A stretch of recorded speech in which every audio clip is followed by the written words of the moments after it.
Rachid, il demande est-ce qu'il est possible de créer un parti politique musulman? En fait, ça existe déjà. Et quand je dis un parti politique musulman, je mets des guillemets. Hein. Je mets des grosses guillemets. Je mets d'archi grosses guillemets. D'accord? Mais ça existe déjà, ça s'appelle l'UDMF. Je vous l'écris sur le chat. UDMF. C'est l'Union des démocrates. Voilà, merci moi. C'est l'Union des démocrates musulmans de France. Bon, déjà rien que le titre, Union des démocrates musulmans. Je sais pas pour vous, mais moi je suis pas un adepte de la démocratie. Le Demos Kratos, moi j'ai vu ce qu'il a produit la démocratie, ce qu'a produit la démocratie depuis quelques siècles dans ce pays, ou quelques millénaires dans l'histoire. Ça a été une catastrophe totale. C'est une belle idée la démocratie. Hein. Demos Kratos, démocratie, Demos c'est le peuple, Kratos c'est le pouvoir. C'est l'idée qu'on donne que le peuple est maître de son destin, entre guillemets, hein, c'est une image, parce que pour nous le maître de notre destin c'est Allah subhanahu wa ta'ala, mais qu'un peuple serait maître de son destin et qu'il pourrait choisir son avenir politique, qu'il aurait une influence sur son avenir politique. Aujourd'hui on sait tous très bien que c'est une belle idée, voilà, c'est une jolie idée. Dans les faits, est-ce que ça existe réellement? Pas du tout. Jamais de la vie. Demandez à n'importe quel Français, évidemment sauf s'il est milliardaire, sauf si c'est une des 15 ou 20 familles de milliardaires dans le pays, qui contrôlent absolument tous les journaux, toute la presse, les chaînes de télévision privées, etc. Mis à part ces quelques personnes qui font la pluie et le beau temps dans le pays, et qui, eux, influencent réellement la politique secrètement, demandez à n'importe quel de nos concitoyens français, qu'ils soient musulmans ou pas, s'il estime être maître de son destin ou avoir une réelle influence politique aujourd'hui. Faut pas être naïf. Allez voir ce que disaient les Gilets jaunes. Les Gilets jaunes, Msaken, c'était le peuple français. Et eux, ils sont allés dans la rue pour dire on ne nous calcule pas, on n'a pas de pouvoir, tout ça c'est une mascarade, il y a trop de corruption, c'est stupide, c'est... Et comment le gouvernement qui était censé faire respecter la démocratie, le Demos Kratos, le pouvoir du peuple, comment ils ont réagi vis-à-vis de ce même peuple qui était en colère? Ils les ont tués. Donc il y a eu des morts, 11 morts gilets jaunes. Il y a eu des yeux crevés, des mains arrachées. Donc il y a eu des gens qui sont morts. Il y a des gens qui ont été, estropiés à vie. Et ça, en fait, c'est le Demos Kratos européen. Regardez le Demos Kratos aux États-Unis.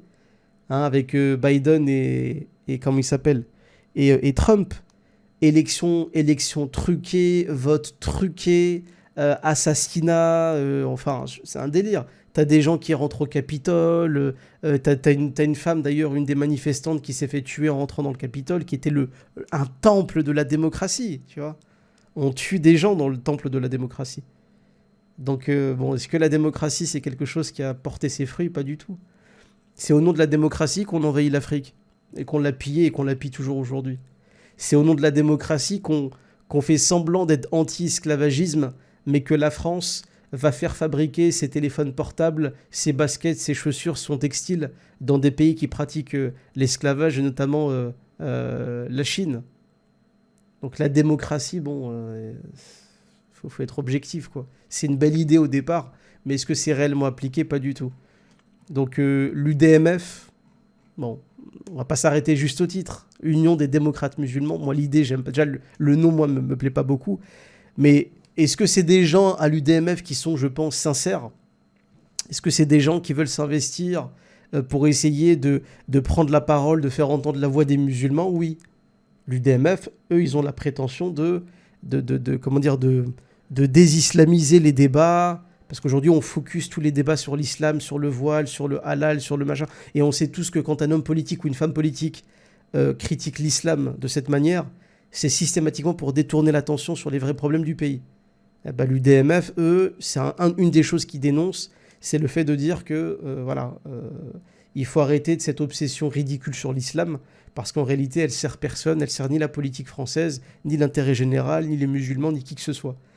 Donc sur ce point-là, ils sont assez pertinents. Sur d'autres, moi, il n'y a pas plus tard qu'hier, je regardais une vidéo d'un des membres de l'UDMF, je crois que c'était un des candidats d'une région, je ne sais plus où, qui disait que la laïcité, l'islam et la démocratie étaient des choses parfaitement compatibles aujourd'hui, et c'était pas antinomique. Bon. Je sais pas ce qu'il veut dire par là, j'ai pas eu plus de détails que ça. Mais aujourd'hui, c'est factuellement faux. Je veux dire, la laïcité telle qu'elle nous est présentée aujourd'hui, est-ce qu'elle est compatible avec l'islam? Ou est-ce qu'elle permet juste, est-ce que les musulmans puissent pratiquer leur religion sainement ou en parler tranquillement, sereinement? Pas du tout. Ça, c'est factuel. Donc l'UDMF, c'est un parti entre guillemets musulman. Et encore une fois, j'ai entre guillemets, mais qui sert pas à grand chose. D'ailleurs, ils ont tellement peu d'adhérents, leur discours porte tellement peu. L'immense majorité d'entre vous ne savent même pas ce que c'est. Pourtant, ça existe depuis un certain nombre d'années, l'UDMF. Hein. C'est bien la preuve que leur discours, ils portent pas, quoi.